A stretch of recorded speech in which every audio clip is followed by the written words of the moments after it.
Irmãos, vamos dar continuidade ao nosso estudo. Nós estamos, como a nossa irmã Sueli disse, na 8ª lição, e o texto base, Mateus, capítulo 6, versículo 10, é o texto base da nossa lição. Mateus, capítulo 6, versículo 10, o texto nos diz: Venha o teu reino, faça-se a tua vontade, assim na terra como no céu.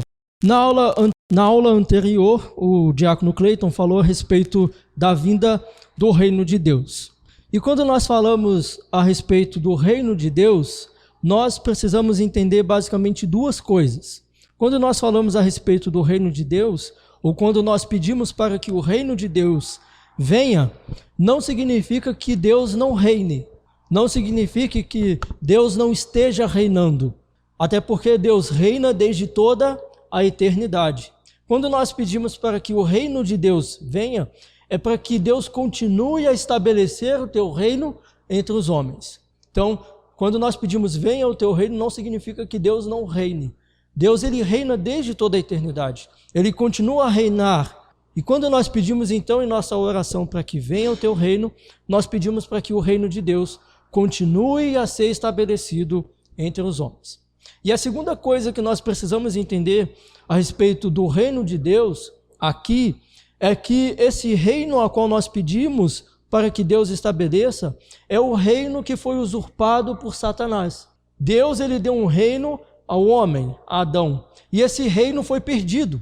E nós pedimos para que o reino de Deus, esse reino que foi perdido, esse reino que Deus deu ao homem, ele seja restabelecido.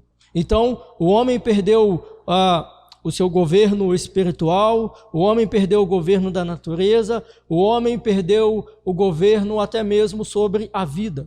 E quando nós olhamos para o Evangelho, ou os Evangelhos, é exatamente isso que Jesus está fazendo. Jesus está saqueando o inimigo. Jesus está tomando de volta o que foi usurpado por Satanás. Por isso nós vamos ver que Jesus ele está operando milagres, curas, porque esse reino foi perdido. O homem agora ele morre, ele fica doente. E Jesus ele cura os enfermos, Jesus ele cura os doentes. Nós vemos que Jesus expulsa demônios. Por que Jesus expulsa demônios? Porque o príncipe deste mundo age entre os homens. E nós vemos que Jesus ele tem poder sobre a morte. Então, esse reino que foi perdido está sendo retomado por Jesus. Então, quando nós pedimos para que o reino de Deus venha, nós estamos pedindo para que esse reino de Deus continue a ser estabelecido entre os homens. E na lição de hoje, então, nós falaremos a respeito da vontade de Deus. Nós falamos do reino de Deus e hoje nós falaremos da vontade de Deus. E nessa terceira petição, então, aqui na oração do Pai Nosso, Jesus está ensinando os seus discípulos a pedirem a Deus ou a orar ao Pai, a fim de que pela sua graça os torne capazes e desejosos de reconhecer a sua vontade. Então, quando nós pedimos, seja feita a sua vontade, aqui Jesus está ensinando os seus discípulos a pedir a Deus a reconhecer e a praticar e a colocar em prática a vontade de Deus. Mas quando nós falamos então a respeito da vontade de Deus, irmãos, será que nós fazemos a vontade de Deus? Quando nós falamos a respeito da vontade do Pai, será que nós fazemos aquilo que Deus deseja? Será que nós estamos fazendo de fato a vontade de Deus? E infelizmente, irmãos, há muita confusão em relação a fazer a vontade de Deus. Há muita confusão em respeito do que é a vontade de Deus. E é fato que muitos crentes, muitos cristãos compreendem mal o que significa fazer a vontade de Deus. Compreendem mal o que significa entender o que é a vontade cumprida de Deus. E como nós podemos ver aqui a respeito da oração do Pai Nosso, esse má entendimento também está relacionado com esse pedido. Faça-se a tua vontade, assim na terra como no céu. Então nós veremos hoje que Jesus ensina aos seus discípulos a obedecerem e a se submeterem com disposição à vontade de Deus. É isso que nós vamos ver na lição de hoje. Nós veremos aqui em 2 momentos o que significa ou o que compreende-se fazer a vontade de Deus, e logo em seguida nós faremos algumas conclusões, algumas aplicações e a nossa conclusão. Eu distribuí alguns textos para os irmãos, e assim que for dito o texto, eu peço aos irmãos que façam a leitura desse texto. Irmãos, quando nós falamos da vontade de Deus, então, quantas vontades há em Deus? Nós precisamos entender de imediato que, quando nós falamos a respeito da vontade de Deus, nós somos seres limitados. A nossa capacidade limitada não nos permite que nós compreendamos perfeitamente a vontade de Deus. Nós, como seres finitos, nós não conseguimos compreender, ou nós não conseguiremos compreender perfeitamente a vontade desse Deus soberano. Veja lá Romanos capítulo 11, versículo 34.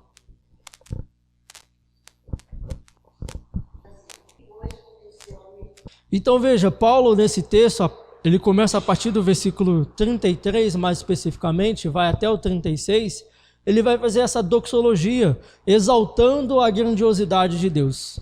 Ele mostra quem pode conhecer os caminhos do Senhor, quem pode conhecer a mente do Senhor. Então veja, nós, como seres humanos, quando nós falamos a respeito da vontade de Deus, inicialmente nós precisamos entender isso, que nós somos limitados. Nós não podemos conhecer perfeitamente a vontade de Deus. Mas a Bíblia ela vai nos mostrar que existem 2 vontades em Deus. Apesar de nós não conhecermos perfeitamente a vontade de Deus, o pensamento de Deus, os desígnios de Deus, a Bíblia nos mostra que há 2 vontades em Deus. E eu peço que você guarde isso. A Bíblia nos mostra que há 2 aspectos da vontade de Deus. O primeiro aspecto é o aspecto decretivo, e o segundo aspecto é o aspecto descritivo. O primeiro aspecto da vontade de Deus é o aspecto decretivo, e o segundo aspecto é o aspecto prescritivo. O que é o aspecto decretivo? O aspecto decretivo está relacionado com os decretos soberanos de Deus. Tudo quanto Deus já decretou desde a fundação do mundo. Tudo quanto Deus já disse na fundação do mundo está relacionado à vontade decretiva de Deus. Veja lá, Isaías capítulo 46, versículo 9 ao 11. Farei toda a minha vontade. Mais especificamente o versículo 10, que desde o princípio anuncio o que há de acontecer. Então este é o aspecto decretivo da vontade de Deus. Desde o princípio Deus anuncia o que vai acontecer. E relacionado a essa vontade de Deus, essa vontade decretiva de Deus, ela tem alguns aspectos. O primeiro aspecto dessa vontade decretiva de Deus é que ela sempre será cumprida. Independente da nossa vontade, essa vontade decretiva de Deus ela vai acontecer. Então nós podemos ver o controle absoluto de Deus sobre tudo. O segundo aspecto dessa vontade decretiva de Deus, que geralmente ela é secreta. O que quer dizer que ela é secreta? Nós não podemos conhecer todos os decretos de Deus. Nós só podemos conhecer o que já estão revelados. Os decretos de Deus, esses decretos de Deus, desde toda a eternidade, nós não podemos conhecer todos. Nós só podemos conhecer aquilo que já está revelado. O terceiro aspecto dessa vontade decretiva de Deus é que ela nos fala muito sobre quem Deus é. Ela nos mostra que Deus tem poder, que Deus é justo, que Deus é onipotente, Deus é onisciente e Deus é onipresente. Então esse é o primeiro aspecto da vontade de Deus. Ela é uma vontade decretiva. O segundo aspecto da vontade de Deus é um aspecto prescritivo. E esse aspecto prescritivo está relacionado com os seus estatutos, com os seus mandamentos. A título de exemplo, Êxodo capítulo 20. O que está lá em Êxodo capítulo 20? Quem se lembra? Exato, os 10 mandamentos. E os 10 mandamentos são vontades prescritivas de Deus para o seu povo. Lá está, nos mandamentos estão relacionados às vontades reveladas de Deus para nós. São vontades prescritivas, aquilo que Deus prescreveu para que nós a cumpríssemos. Então veja, o primeiro aspecto dessa vontade prescritiva de Deus, que cumpri-la não é opcional. Esse aspecto da vontade prescritiva de Deus, cumpri-la não é opcional. Por exemplo, quando nós falamos dos 10 mandamentos, não terás outros deuses além de mim. Então é uma vontade de Deus que nós devemos cumpri-la. Ele prescreveu. Quando nós falamos, por exemplo, uma questão que está muito em pauta hoje em dia, casamento entre pessoas do mesmo sexo. Deus já prescreveu a sua vontade relacionada ao casamento. Deus já deixou a sua vontade revelada a respeito de como deve ser o casamento. Deus já deixou revelado a sua vontade a respeito o que diz respeito à prostituição, o que diz respeito ao adultério. Já está revelada essa vontade de Deus para nós. São vontades prescritivas. O segundo aspecto dessa vontade prescritiva de Deus é que nem tudo que está revelado é preceito, mas tudo o que é preceito está revelado na Escritura. Veja lá Miqueias capítulo 6, versículo 8. Miqueias capítulo 6, versículo 8.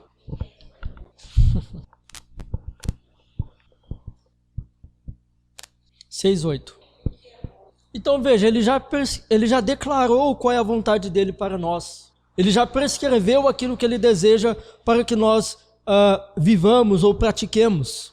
Ele te declarou, ó homem, o que é bom e o que o Senhor pede de ti. Que pratiques a justiça e ames a misericórdia e andes humildemente com o teu Deus. Então isso ele já prescreveu. Então nós podemos conhecer essa vontade de Deus não por adivinhações, não por sonhos, não por qualquer outros meios. Deus ele pode falar conosco por sonhos, ele pode falar, mas esse não é o meio usual que Deus utiliza para falar com o seu povo, para revelar a sua vontade ao seu povo. Hebreus vai nos dizer que ele nos falou por muitas maneiras, por meio dos pais, dos profetas, mas nos últimos dias ele nos falou por meio do Filho. Então, a vontade de Deus está revelada na Escritura. E nós não precisamos de adivinhação, de sonhos, mas apenas pela leitura e pelo estudo da palavra de Deus, nós conhecemos a vontade prescritiva de Deus. Eu acho que eu separei Efésios capítulo 5, versículo 17. Procurai compreender qual a vontade do Senhor. E nós podemos compreender qual é a vontade do Senhor a partir da leitura da palavra de Deus, a partir da leitura e do estudo da palavra de Deus. O penúltimo aspecto dessa vontade prescritiva de Deus é que os preceitos do Senhor devem ser o principal alvo de nosso conhecimento. Então, devemos encher a nossa mente com os mandamentos do Senhor. Esse deve ser o alvo de todo o povo de Deus, conhecer a vontade revelada de Deus. E por fim, essa vontade prescritiva de Deus nem sempre é cumprida. Nem sempre ela é feita pelos homens. Ao contrário da vontade decretiva de Deus, que ela sempre será cumprida, mas a vontade prescritiva nem sempre é cumprida. Deus ele fala a respeito do assassinato, Deus fala a respeito do roubo, Deus fala a respeito da cobiça, Deus fala a respeito do casamento, mas o homem ele peca contra essa vontade de Deus. Então, essa vontade prescritiva, ela nem sempre é cumprida, nem sempre ela é feita, porque nós somos pecadores, porque nós somos desobedientes à vontade revelada de Deus. Então, num primeiro momento, nós vimos aqui a respeito do que a Bíblia nos fala a respeito da vontade de Deus. A Bíblia nos mostra que a Bíblia nos mostra que há a vontade decretiva de Deus, aquilo que Deus decretou desde toda a eternidade, e essa vontade de Deus ela vai acontecer, Independente da nossa vontade, dos nossos desejos, Deus decretou e acontece. Mas a Bíblia nos mostra que há também a vontade prescritiva de Deus, aquilo que Deus prescreveu para que nós a cumpríssemos. Mas essa vontade nem sempre é cumprida pelo homem. Então, tendo isso em mente, essas duas vontades que a Bíblia nos mostra a respeito da vontade de Deus, nós então agora conseguimos entender o significado dessa petição. Seja feita a tua vontade. Então, essa petição está relacionada com as duas vontades de Deus. Quando nós falamos, seja feita a tua vontade, está relacionada com as duas vontades de Deus. A primeira vontade, lembrem-se, é a vontade decretiva. E a segunda vontade é a vontade prescritiva de Deus. Vejamos primeiro o significado dessa petição com a vontade decretiva de Deus. Vejamos primeiro, então, o que está relacionado com essa vontade decretiva de Deus. Em relação à vontade decretiva de Deus, não se trata de pedir que os decretos de Deus se cumpram. Antes, trata-se do nosso contentamento, da nossa satisfação, do nosso regozijo de tudo quanto Deus faz. Quando nós pedimos seja feita a sua vontade, significa que nós nos contentamos, nos alegramos, nos regozijamos com tudo quanto Deus faz. Independente de eu gostar ou não, independente de eu aceitar ou não, eu digo seja feita a tua vontade. Veja Mateus capítulo 26, versículo 42. Faça-se a tua vontade. Jesus, ele sabia o que haveria de passar, sofrimentos, dores, mas ele fala, seja feita a tua vontade. E nós podemos ver que essa é uma vontade eterna de Deus. Deus decretou que seria Jesus quem nos salvaria desde toda a eternidade. E Jesus, ele ora, seja feita a tua vontade. Então, quando nós falamos dessa vontade decretiva de Deus, nós apenas nos contentamos com a vontade decretiva de Deus. Até porque ele é muito mais sábio do que nós. Ele é muito mais poderoso do que nós. Os caminhos do Senhor são muito mais retos do que os nossos. Então nós nos contentamos com a vontade decretiva de Deus. Nós nos regozijamos em tudo quanto Deus faz pelo seu povo. E também ela está relacionada com a vontade prescritiva. Com a vontade prescritiva de Deus. Por quê? Porque essa vontade é frequentemente desobedecida. Atos capítulo 7, versículo 51. Então veja, Estevão está falando com os judeus a respeito da sua desobediência, a respeito da vontade de Deus. Os judeus, eles frequentemente desobedeciam à vontade de Deus, ao ponto de eles dizerem homens de dura cerviz. E assim somos nós. Constantemente nós desobedecemos essa vontade prescritiva de Deus. Somos de dura cerviz. Então, quando nós oramos, quando nós pedimos na oração do Pai Nosso, seja feita a sua vontade, é para que a vontade revelada de Deus seja obedecida de maneira completa. Para que nós obedeçamos à vontade de Deus, essa vontade revelada de maneira completa, de maneira submissa, de maneira imediata. Então nós oramos ao Senhor pedindo, seja feita a sua vontade. Essa é uma petição para que os filhos de Deus possuam uma fé verdadeira e uma vida de santidade até que Jesus volte.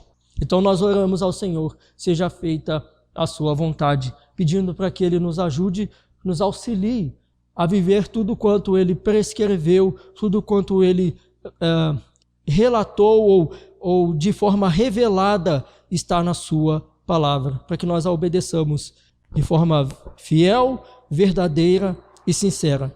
Então, tendo isso em mente, irmãos, nós vimos aqui os dois propósitos dessa oração do Pai Nosso, ou o significado da oração do Pai Nosso, para que nós obedeçamos de forma espontânea, alegre, à vontade decretiva de Deus. E para que nós também obedeçamos de forma sincera e fiel à vontade prescritiva de Deus. E por fim, nós vemos aqui então os propósitos dessa petição. O primeiro propósito dessa petição para que nós tenhamos dependência inteiramente da graça de Deus. Para que nós dependamos, para que nós, como povo de Deus, tenhamos uma dependência completa na graça de Deus. O segundo propósito é para que nós sigamos o verdadeiro caminho de santidade. Nós precisamos de orientações, nós precisamos ser direcionados. E quando nós obedecemos à vontade do Senhor, é para que nós vivamos uma vida de santidade. Às vezes nós olhamos para as leis de Deus em Levíticos. Por que Deus pedia tantas coisas? Não podia comer animais, por exemplo, com pata fendida? Por que não podia fazer tal coisa? Mas se os irmãos observarem, no final vai estar assim, porque eu, o Senhor, sou santo. Então, eu não entendo por que Deus pede para não comer animais com patas fendidas, ou por que Deus pedia para o povo não fazer isso, mas a resposta é porque eu, o Senhor, sou santo. E se Ele que é santo está falando isso, porque eu vou questionar? E Ele diz, não faça isso, não faça tal coisa, porque eu sou santo. Então, quando Deus ele nos dá a sua vontade revelada, é para que nós sigamos o caminho de santidade. Para que nós tenhamos uma vida de servidão, não apenas de lábios, mas com uma vida de obediência. Eu não sei se eu coloquei Mateus capítulo 12, versículo 50. Então, qualquer que fizer a vontade do Pai Celeste, esse é meu irmão e minha irmã e mãe. O último aspecto dessa vontade, do propósito dessa petição, é para que tenhamos uma compreensão real das nossas limitações. Somos limitados na obediência revelada de Deus. Por isso nós somos levados a clamar ao Pai, seja feita a sua vontade. Mas sem uma vida de oração e busca por conhecimento da palavra de Deus e participação dos sacramentos, da comunhão dos santos, falharemos constantemente em fazer a vontade do Pai aqui na terra. Sem essa vida de oração, essa vida de conhecimento e busca da palavra de Deus, nós falharemos em fazer a vontade de Deus. Veja o que o Catecismo Maior está aí na referência da nossa lição, o Catecismo Maior de Westminster, na pergunta 192. O que pedimos na terceira petição? A resposta é: na terceira petição, que é faça-se a tua vontade, assim na terra como no céu, reconhecendo que, por natureza, nós e todos os homens somos não só inteiramente incapazes e indispostos a conhecer e fazer a vontade de Deus, mas propensos a rebelar-nos contra a sua palavra, a desanimar-nos e a murmurar contra a sua providência e inteiramente inclinados a fazer a vontade da carne e do diabo.